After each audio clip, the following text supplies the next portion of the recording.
So this is what we're making. Hearts, hearts and hearts. A little bit of wire work. Nice and simple. The wire I'm using for this project is 1.5 millimeters for the outside and 1.2 for the inside. Now I'm going to draw what I'm going to make on here because I need to estimate how much wire I'm going to use. And this is going to be a heart and a pendant, so I want it fairly decent size. It can be asymmetric. It doesn't have to be symmetrical. Now, we can just do a rough measure. So the sides are going to be about 35 millimeters. So that's there to there. So let's say 100 millimeters for my heart shape. So I'm just going to cut that with my side cutters.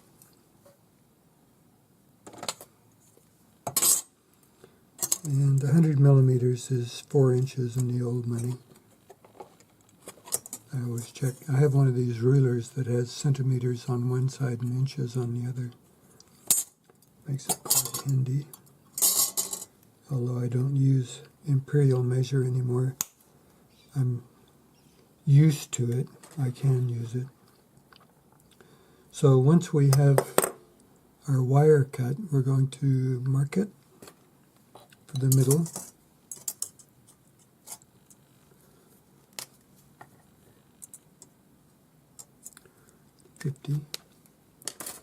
And then I'm going to use my ring bending pliers just to give it a quick bend. Gives you a nice 90-degree bend. It doesn't matter what you use. You could just hold it with any pliers and bend it. And then I need to figure out what size mandrel I'm going to use to push the wire around. And I'm just using gapping punches. So that's a little small.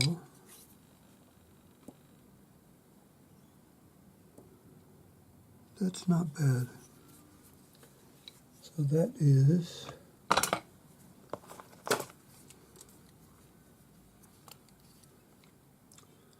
17.6 millimeters. And we'll just push the end of the wire around our dapping punch, or just hold the wire and push the other end around.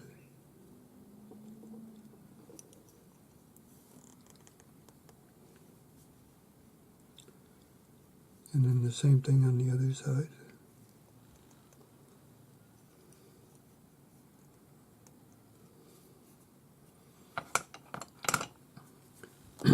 Now we can use our flat half-round pliers. We just want a nice smooth curve. So then I've got it like this, and I'll just spread it apart. And when we get a nice shape, what I'll do is I'll cut them both at the same time where they cross over.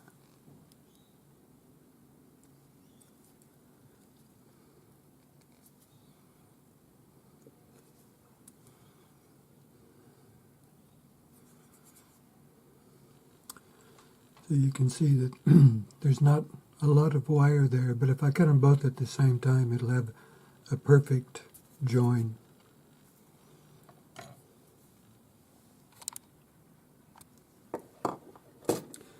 So I think I'll just hold the heart in my old style ring clamp.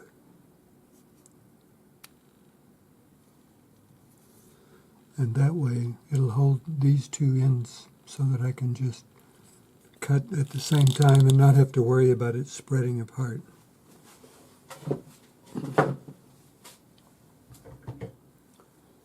So we just brace it against our bench peg.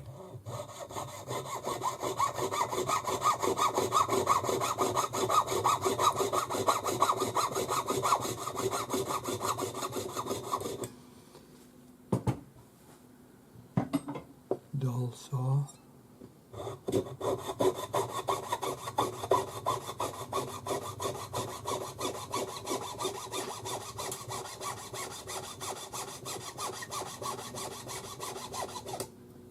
So it was a little bit close, so I just cut into my ring clamp.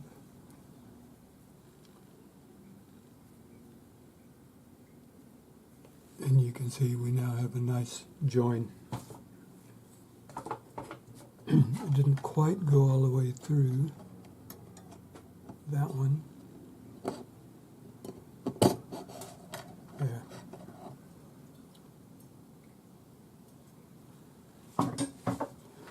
So then it's just a matter of doing a little push and pull.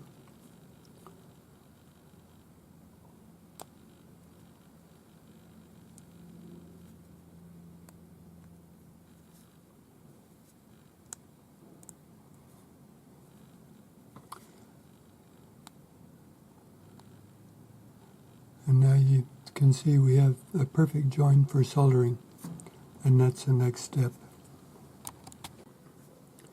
So look at your piece on both sides, make sure that you have as close a join as possible and that it's all lined up.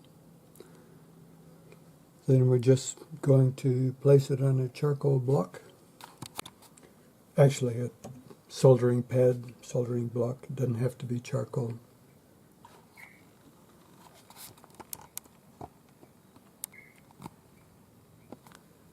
And I'm going to mix up my flux.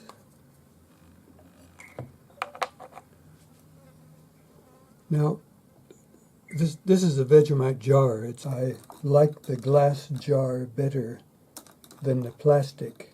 The spare flux tends to come off the top edge easier.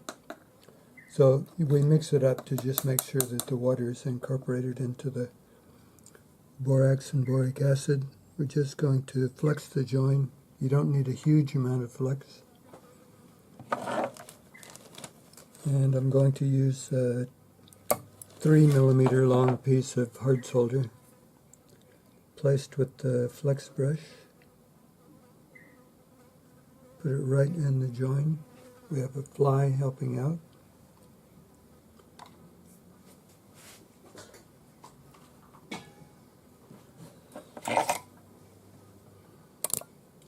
Now I just nestled that piece of solder right in the top of the heart shape.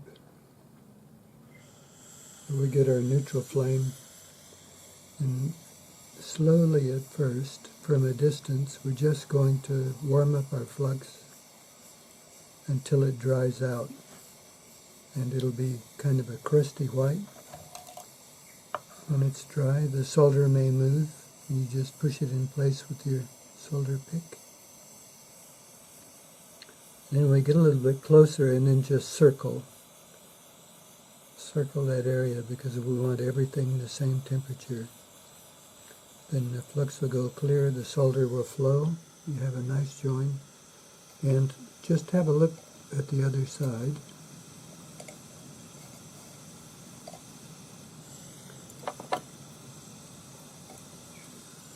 Because the solder join should be perfect, and it is, so we don't have to do anything more. We just leave that.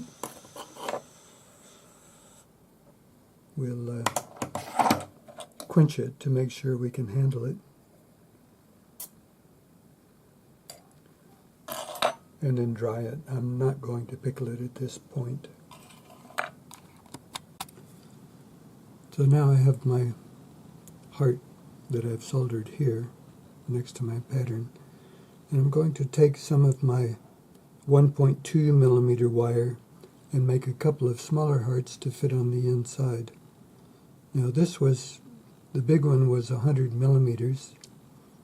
I think I'm going to try about a 30 millimeter long piece of this. Normally, or say 35, normally I use copper wire to do my pattern, but it really doesn't matter with this because whatever size, if it fits inside there, it'll be good. So once again, I'm going to take my ring bending pliers, and this wire is small enough I can just visually put it in the middle.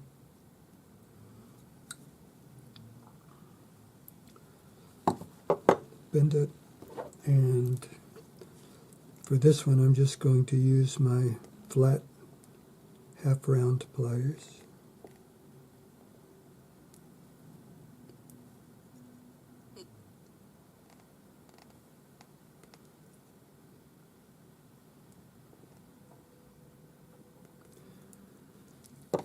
Actually, I'm going to use my flat round pliers because I want this round rather than half round.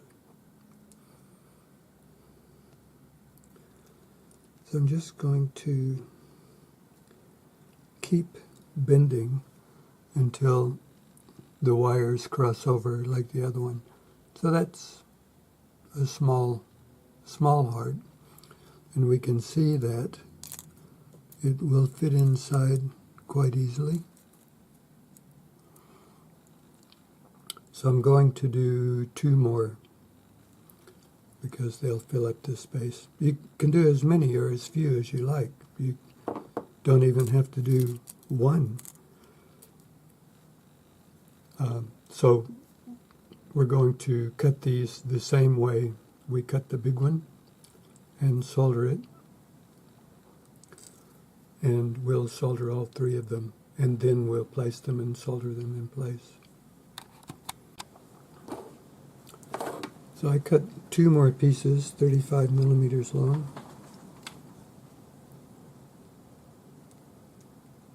So you can see this one is asymmetrical, lovely. They don't all have to be the same, and it's visually it's quite nice if they aren't all the same.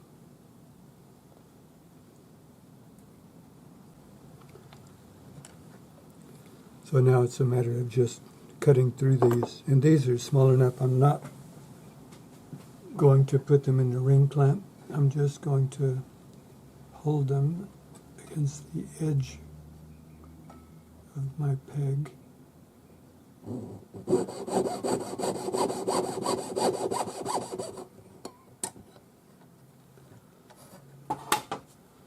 And it's just that quick.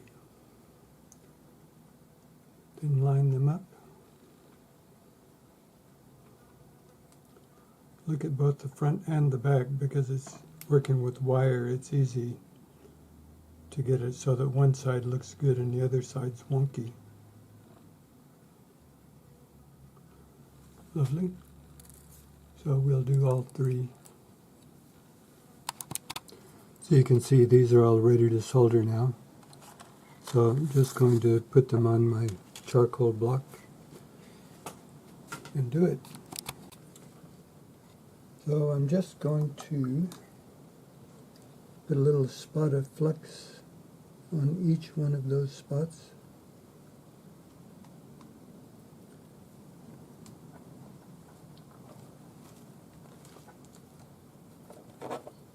And then I'm just using a 1.5 millimeter long piece of solder for these because they're fairly small.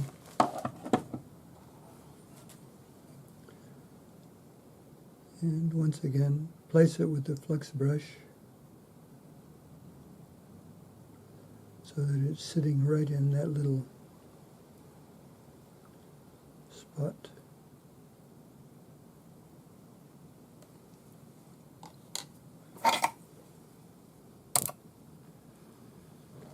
And our neutral flame.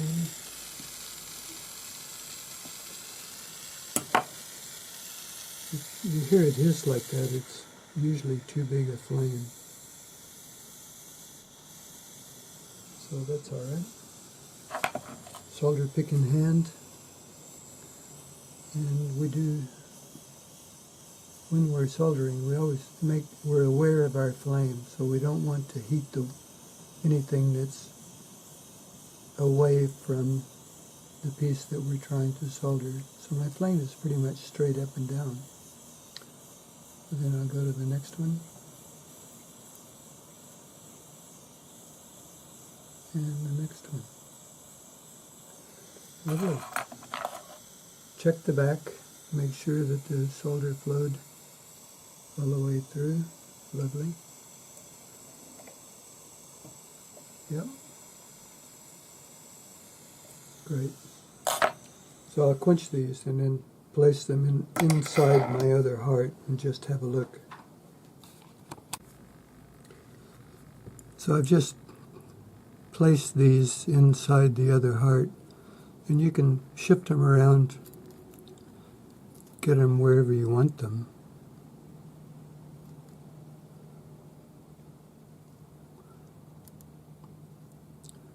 And you only need to have them soldered in one spot, but if you can arrange it so that you have 2 spots for each one, that's great. So I'm going to solder there, there, there, and there.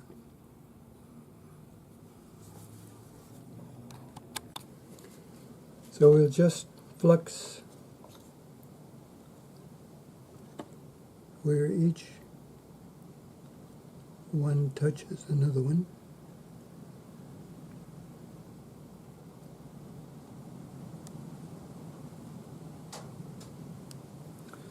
And then once again we'll place a piece of solder at each spot. So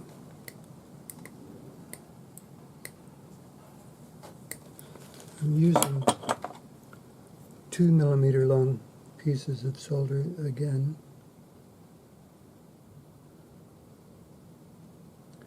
It's probably a little more solder than you need, but it'll make a nice smooth join.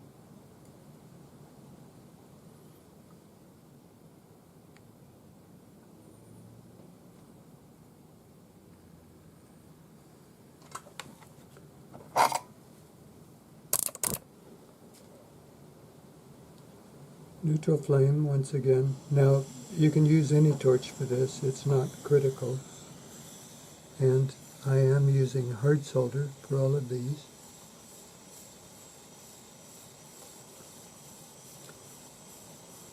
We're just concentrating on one join at a time. So I dried out the flux, now I'm circling. And the rest of those will dry out while I'm doing this. And we're circling so that both pieces of metal will end up the same temperature.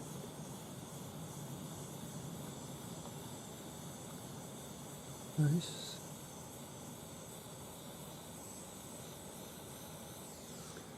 Lovely. Now, and once again, we'll turn it over, have a look at the back. All those joints are great. So you should be able to see the meniscus on both sides. So this is lovely. So I'm going to quench it. I'm not going to pickle it yet because I'm going to put a jump ring on. So I'm just going to cut my jump ring, put it on, solder it, and then we'll pickle. So we do all of our pickling in one go. So I've put a 6 millimeter inside diameter jump ring using the 1.2 wire. I have a piece of solder on my charcoal block.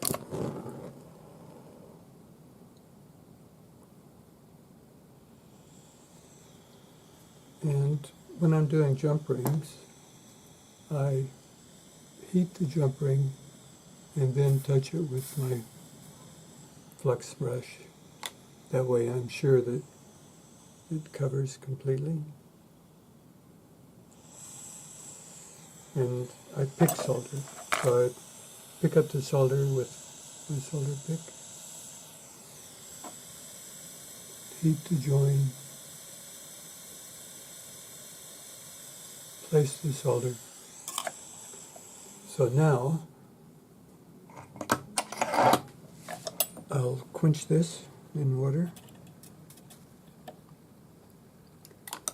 and put it in the pickle.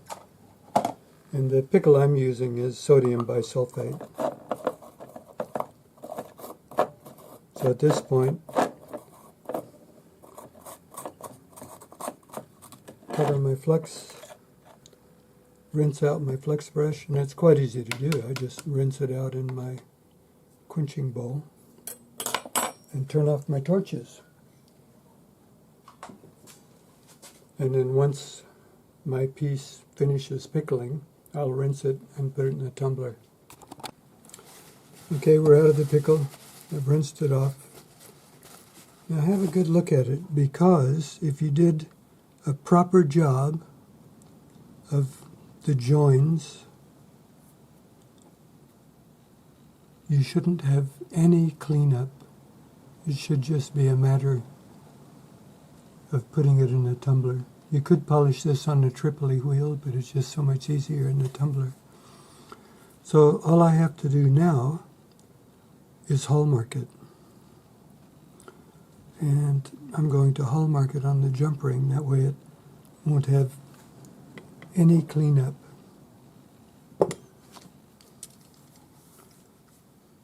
And I always hallmark it opposite my solder join.